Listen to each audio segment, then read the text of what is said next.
First of all, good afternoon to all of you.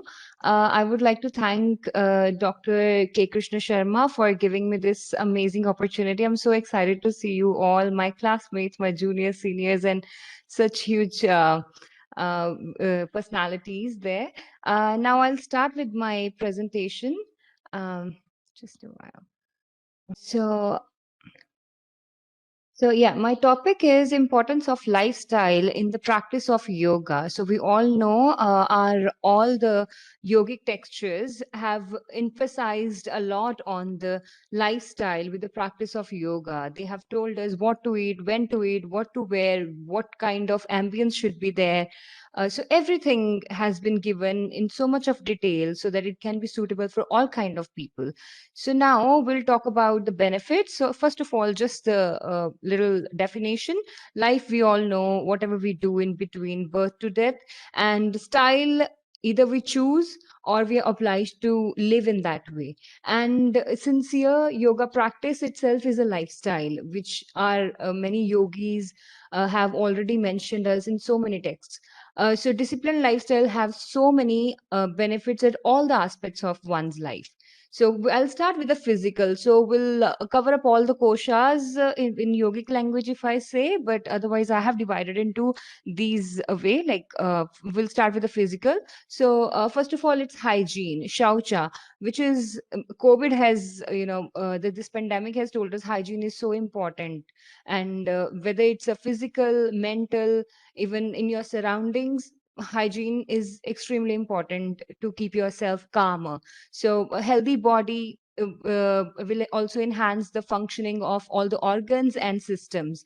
It will prevent from diseases. So this time we need, like many of people are saying, like immunity should be strong. So many are approaching towards the yoga. So this online platform has given opportunity to people, and COVID has given time to people to get towards the yoga and improve their immunity, preventing themselves from COVID or any other contagious infection.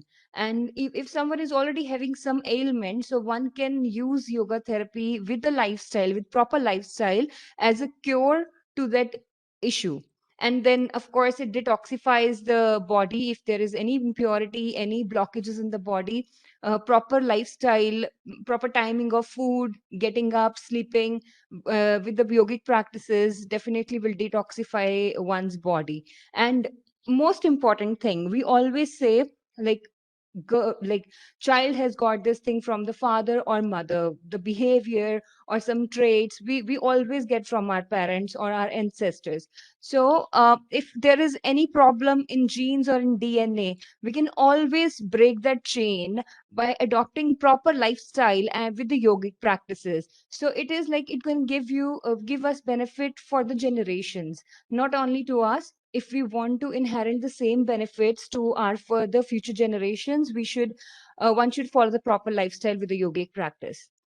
Now we'll move towards the mental and emotional benefit. Um, uh, the previous speaker, Miss Vinita Pai, has already mentioned so much on mental health. So I'll just do it quickly. So the purity of all the senses, which is also called as Sattva Shuddhi in yogic language. So all the senses get much more pure, and one has a better, better sense of thinking. Then cheerfulness, one is always at peace and always cheerful. Saumanasya. And then ekagrata, of course, like if someone is clean and is well organized, it's always one is focused if with proper lifestyle with the yogic practice. And one will have better control on sensory and motor organs. Of course, like if someone will have a better organizing skills, much more awareness about their own thoughts. It's very important to analyze our own thoughts, first of all, before judging or analyzing someone else. And then emotional intelligence. Nowadays, in emotional intelligence is very important in a yogic field or in any psychological field, I must say. So it develops the emotional intelligence to understand other people emotions, as Mrs. Vinita Pai has mentioned a lot about empathy. So in mental health, empathy is very important. So it is kind of related to the emotional intelligence. Then sense of satisfaction. People have so much in today's world, wealth or whatever we say, like in every form we have so much, but there's no sense of satisfaction, and that is one of the core uh, issue which creates so many psychosomatic problems. And psychosomatic problem is a root cause to any of the manifestation at physical level, whether we take it as a diabetes, hypertension, or any other problem. And then, according to many of the texts, enthusiasm, it'll be increasing.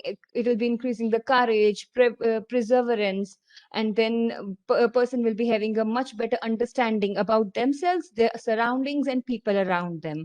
Then determination is will be developed. Yeah, and this current situation again has taught us how we should be keeping our social gathering or social contact very less. So our yogis have told all these things long back. So this is the ideal lifestyle one should have with the yogic practices to get the maximum benefit out of the practice. So abandoning the public contact. Janasanga parityaga and steadiness. One will be having much more steadiness, much more stability physically, mentally, emotionally with proper lifestyle and yogic practices. And now we'll move towards the spiritual benefits. So in spiritual benefits, it'll ignorance. Ignorance, we say sometimes it's a wisdom, but that is the cause of all many problems. People don't know what they don't know, and it reduces the ignorance. It brings ignorance to the end if the lifestyle and yogic practices are going simultaneously. So it vanishes the ego by surrender. So it's very hard to attain, but with proper practice, consistency, one can come to that stage. And yes, knowledge of self, as I mentioned before, also self realization, self analyzation is the most important thing. And with proper lifestyle yogic practices, one can have a proper self realization, and later one can move towards the vision of soul, which is atmadarshan. And now I'm coming towards the social benefits. So one, we can have a trustworthy society. If proper lifestyle, people will have more morals and will be ethical towards everything. We don't have to worry about the crimes. So trustworthy society, one can have peaceful surroundings. Of course, if you trust people, you don't have to worry about being betrayed. So people will be at peace all the time. And as Dr. GD Sharma yesterday told, like we should live in harmony with all the living beings. All the living beings have equal right on this planet as we have. We humans do use excess of natural resources than what we should, and this is why global warming and many other problems are there. So our yogis, our practices have already taught us how we should live in harmony with other creatures, with other living beings. And then diminishing corruption, which is again a huge problem in many of the countries, which is the core reason of all the issues, I must say. So if the ethics are there, morals are there, definitely corruption will be reduced. And then establishing the moral foundation of the community. So that is very important to have a better community, better society, establishing the moral foundation for ourselves and for our future generations. What we have learned, good things learned from our ancestors, we should pass on, and we should learn more with the uh, we should actually be exemplary in spite of telling them. We should show all those things in the actions. So nowadays, if I'll just give the little example on dining table when we eat, in many of the, not only I won't say the youngsters, I must say the old people, now they are so much stuck with their phones. They want to explore their social media, and or not only children, I have seen so many elders doing that. So that's what, like, we have to show with our actions that how it could be a better community for our children, because they learn from what we do, not from where what we say. And so now I'll come towards the consequences without lifestyle. if we're practicing without lifestyle, we'll be demotivated. Like one will be demotivated after some time. Like consistency won't be there if there is no proper lifestyle. And then lethargic physically and mentally, because if we don't have a proper timing and proper setup in our life, like to do practices, they'll any time that lethargic or laziness of our mind can overpower us, and many times we miss that. Many of might have experienced that, or I have experienced that. Being a yoga teacher, sometimes we tend to miss the practice just because of some circumstances that we do not want to do it.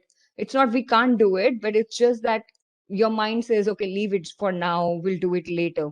These are very small and very common example we all experience. And then lack of self analyzation. We always are very quick to analyze or to judge another person, but when it comes to ourselves, we should be more on self analyzation in spite of analyzing others. And so it'll be like, definitely it'll be lack of self analyzation will be there if someone is not having proper lifestyle. And then mind can lead towards the wicked thoughts. Of course, practice will not be fully beneficial, as we will be keep missing or will be having other consequences without a lifestyle, so person will not be benefited properly. One may lead towards the pain or ignorance, and practice without discipline, without disciplined lifestyle could turn to be harmful also. So one has to have a very disciplined lifestyle to get proper benefit. But if the person is doing it without a lifestyle, sometime it can lead to the like if someone is not having morals or ethics, it can go towards the wrong side also. And now I didn't want to explain all the like everything given in all the texts about the lifestyle, because we all know so many times it has been explained. So I'll just a little bit I'll just explain about it. In Raj Yoga, as Ashtanga Yoga is there, we have Yama, Niyama, Asana, Pranayam, Pratyahar, Dharana, Dhyan, Samadhi. See, it's all the lifestyle they have told us in the sequence, like how we should follow it. And then Yama Niyama itself has given us such a big picture how one should be self-disciplined and how one should behave in a society as well. Then in Hatha Pradipika and Ghiran Samhita, they have told what we should do and what we should not do to get the maximum benefit out of our practice. In fact, they have like they have mentioned like how we can meditate, how many types of meditations are there. So it can be suitable or complementary to all kind of lifestyle. So we have so many options being given by our ancient yogis. So in conclusion, I would like to say disciplined life plays an essential role in order to get maximum benefit out of yoga practice. Without a lifestyle, it's like untamed animal. So it's very important to have a disciplined lifestyle with a yoga practice to get maximum benefit out of the practice.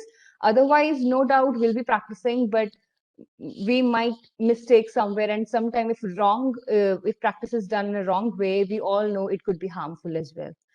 So this is all. Thank you very much to all of you for giving your attention.